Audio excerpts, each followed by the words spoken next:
राजा परीक्षित पांडुआं दा पड़पोतरा ਉਹ ਵਿਆਸ ਨੂੰ ਬਾਕੀ ਰਿਸ਼ੀਆਂ ਨੂੰ ਅਕਸਰ ਕਿਹਾ ਕਰਦਾ ਸੀ, ਜੇਕਰ ਸ੍ਰੀ ਕ੍ਰਿਸ਼ਨ ਅਰਜਨ ਨੂੰ ਯੁਧਿਸ਼ਠਰ ਨੂੰ ਸਭ ਕੁਝ ਦੱਸ ਦਿੰਦੇ, ਅਗਰ ਉਹ ਜਾਣੀ ਜਾਣ ਸਨ ਤਾਂ ਪਾਂਡਵਾਂ ਦੀ ਇਹ ਦੁਰਦਸ਼ਾ ਨਾ ਹੁੰਦੀ ਜੋ ਹੋਈ ਹੈ।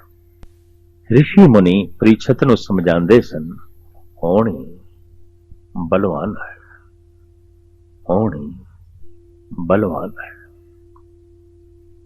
ਹੋਣੀ ਨੂੰ ਨਹੀਂ ਰੋਕਿਆ ਜਾ ਸਕਦਾ,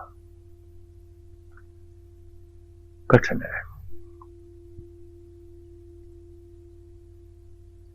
ਪ੍ਰੀਛਿਤ ਕਹਿੰਦਾ, ਅਗਰ ਮਨੁੱਖ ਨੂੰ ਪਤਾ ਚੱਲ ਜਾਏ ਕਿ ਫਲਾਣੇ ਦਿਨ ਐਸਾ ਹੋਣਾ ਹੈ ਤਾਂ ਮਨੁੱਖ ਯਤਨ ਕਰ ਸਕਦਾ ਹੈ, ਉਪਰਾਲੇ ਕਰ ਸਕਦਾ ਹੈ, ਹੋਣੀ ਦੇ ਬਹਾਵ ਨੂੰ ਰੋਕ ਸਕਦਾ ਹੈ, ਪਰੇ ਸੁੱਟ ਸਕਦਾ ਹੈ। ਕੋਈ ਦੂਸਰਾ ਸ਼ਲੋਕ ਹੈ ਧੰਨ ਗੁਰੂ ਅਰਜਨ ਦੇਵ ਜੀ ਮਹਾਰਾਜ ਦਾ ਸੰਸਕ੍ਰਿਤੀ ਸ਼ਲੋਕ, ਬਹੁਤ ਯਤਨ ਕਰਤਾ ਬਲਵੰਤਕਾਰੀ सेवंत सूरा चतुर्दशी, होवंत आ गया भगवान पुरखे, नानक कीटी सास अकरखते। राजे परीक्षित नूं ऋषियां ने दसिया, तैनू तक्षप नाम दे एक सप ने डंग मारना है पूर्णमासी वाले दिन, और उसे नाल तेरी मौत हो गई, तेरी मृत्यु हो गई।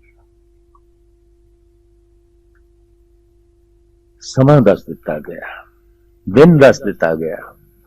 राजे ने लोहे की कोठड़ी बनवाई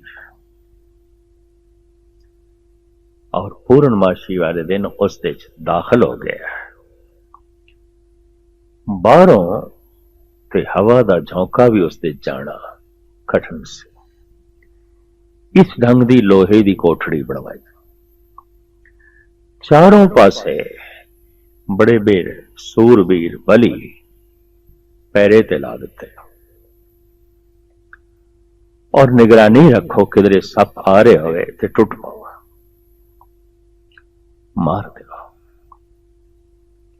निश्चिंत बैठा, बहुत जतन करता बलवंतकारी सेवंत सूरा चतुर्दशी, बड़ा बलवान सी, बड़े बड़े सूरवीर उसके अधीन सन और बड़ा यतन किया उसने अपने आप को बचाने का। खैर पूर्णमासी वाली रात जदों सपने डंग मारना है, कुछ समय पहले एक ऋषि आए पुष्प लेके, फुल लेके। बाहरों पहरेदारां ने राजे नूं खबर की थी, संत जी आए ने पुष्प माला लेके, थोड़ी शुभ कामना रही। तो राजे परीक्षित ने आण दिता है, पुष्प अग्गों रखे ते पुष्प दे विचों कीड़ा निकलिया, नानक कीटी सास अकरखते। वो कीड़ा जहरीला, वो कीड़ा ही कच्छप नाग सी, उन्हें डंग मारिया। राजा परीक्षित उसे नाल ही तड़प तड़प के मर गया, रोंदा रहा, रोंदा रहा, रोंदा रहा। रोना इस गल दा है, जो मैं चाहया सी नहीं होया, नहीं होया, और जो मैं नहीं चाहता सी हो गया, हो गया। जगत इतना जो रो रहा है, उसका मूल कारण जो हो रहा है ये कबूल नहीं, और जो मैं चाहता ऐसा हो गया नहीं। किसी दी दरिया रजा दे ये दरिया पे वगदे ने। किसी दे हुक्म दे विच ये सूरज चंद तारे गर्दिश दे ने। सारा ब्रह्मंड जो चल रहा है ये किसी दी रजा विच चल रहा है। सूरज चंद्रमा तारे सागर पवन पानी दरिया जिस दे हुक्म दे चल रहे ने। ऐ मनुख तू गहराई नाल देख है ते तू उस दे हुक्म दे रोना इस गल दा है ये हुक्म कबूल नहीं, ये होनी कबूल नहीं। जैसे है दी हालत विच कुछ भी नहीं है, जैसे असी कहते हैं ये बच्चा है, नहीं, ये बच्चा हो रहा है। क्यों? एक पल पहले जो सी हुण नहीं है, एक दिन पहले जो सी हुण नहीं है, ये तो हो रहा है। ये बच्चा जवान हो रहा है, ये जवान बुढ़ा हो रहा है। बच्चे दा जवान होना ये एक हुक्म है, होनी है। जवान दा बुढ़ा होना एक हुक्म है, होनी है। बुढ़े दा मौत दी आगोश विच चले जाना होनी है, हुक्म है। जो हुक्म साडे तन ते लागू है ओही साडे मन ते लागू है। धर्म दी साधना है मनुख अपना मन प्रभु दे अनुकूल करे, लेकिन मन अपने स्वभाव करके, अपने अहंकार करके, अपने लोभ करके, अपनी वासना करके प्रतिकूल चलता है। और जीवन विच जिथे जिथे रुकावटां ने, बथेरियां रुकावटां ने, वो रुकावट की है, दरअसल वो होनी है, बहाव है। वो होनी इसनूं कबूल नहीं। जवानी कबूल सी, बुढ़ेपा कबूल नहीं। चलो रो पुट के बुढ़ेपा भी कबूल सी, मौत कबूल नहीं। नफा कबूल है, नुकसान कबूल नहीं। इज्जत कबूल है, बेइज्जती कबूल नहीं। खुशियां कबूल ने, गम कबूल नहीं। और कौन दसे जगत मेरी चाहत नाल नहीं चल रहा, इति प्रभु की चाहत नाल चल रहा है। मेरी चाहत जब प्रभु की चाहत नाल टकरांदी है, मेरी चाहत हार खा जाती है और होंदा है प्रभु दा चाया होया मेरा रोना निकल जाता है। नर चाहत कछ और की और ए भाई चितवत रहो ठगोर, नानक फांसी गल परी। अगों फिर जन्मां दी फांसी पै गई। जितने चिर तक मनुख नूं होना कबूल नहीं, होनी कबूल नहीं, जन्म चलता रहता है, मरण चलता रहता है।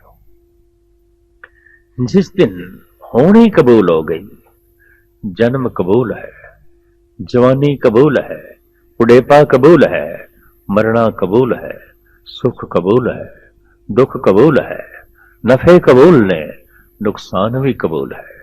जिस दिन होनी कबूल हो गई, उसी दिन मनुख समाधि लीन हो जाता है, परम आनंद की वर्षा उसते हो जाती है। और ऐसा मनुख जन्म मरण के गेड़ तो बच जाता है। ऐसा मनुख हर वक्त रजा विच राजी, उसनूं समझ आ जाती है सवेरे सूरज उगया है मेरी चाहत नाल नहीं, किसी दी रजा विच हो गया है। शाम नूं गरूब हो रहा है मेरी मंग करके नहीं, किसी दी रजा विच।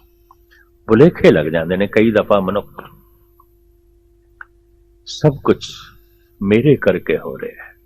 कहते ने एक माई नूं ये भुलेखा पै गया सी कि मेरा मुर्गा बांग देंदा है तां पिंड विच सवेर आउंदी है। पिंड वासियां नाल एक दिन झगड़ा हो गया। माही अपना मुर्गा लेकर दूसरे पिंड चली गई और दूसरे पिंड पहुंच के रात ਨੂੰ हसदी है।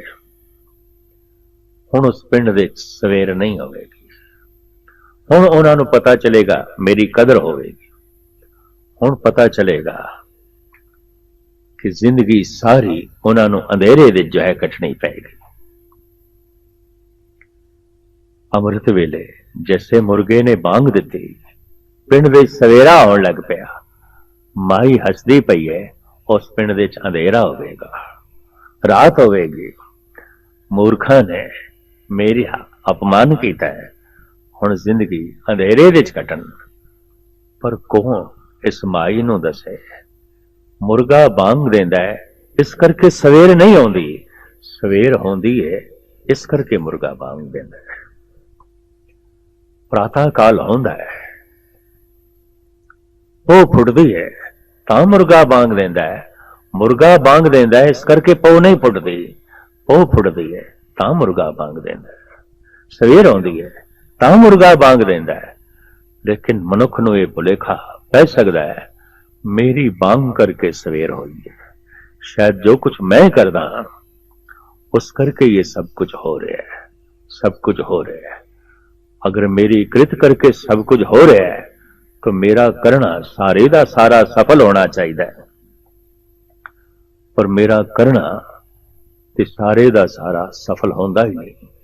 मेरा करना जिथे जिथे प्रभु दे होने नाल शामिल हो जाता है, सहमत हो जाता है, मेरा करना उस नाल मेल खा जाता है, तो फिर मेरा करना जब सफल हो जाता है तो मैं कहना मैं कीता है, मैं कीता है, मेरे कीते करके मैनू सफलता मिली है। पर हुण कौन दसे कि परमात्मा दा होना सी, उहदे होने करके तेरा करना मेल खा गया, उहदे होने करके तेरा करना सफल होया है, तेरे करन करके ये होना नहीं होया। उसदे होने करके तेरा करना सफल हो गया। बस इतनी समझ परमात्मा दी समझ आ। और इस समझ नूं कहंदे ने सब कुछ हो रहा है, कीता नहीं जा रहा। दिन हो रहे है, रात हो रही है, सर्दी हो रही है, गर्मी हो रही है, जन्म हो रहे है, मरण हो रहे है, सुख हो रहे ने, दुख हो रहे ने। ये जगत विच सब कुछ हो रहा है, हो रहा है, हो रहा है। जिस दिन ये होना कबूल होया उसे दिन परमात्मा कबूल होया। और जिस दिन परमात्मा कबूल होया ऐसा मनुख परमात्मा दा रूप हो गया, ईश्वर दा रूप हो गया। हुण उसदी अपनी कोई चाहत नहीं। जब अपनी कोई चाहत नहीं तो हुण अपने कोई रोने ही नहीं रह गए।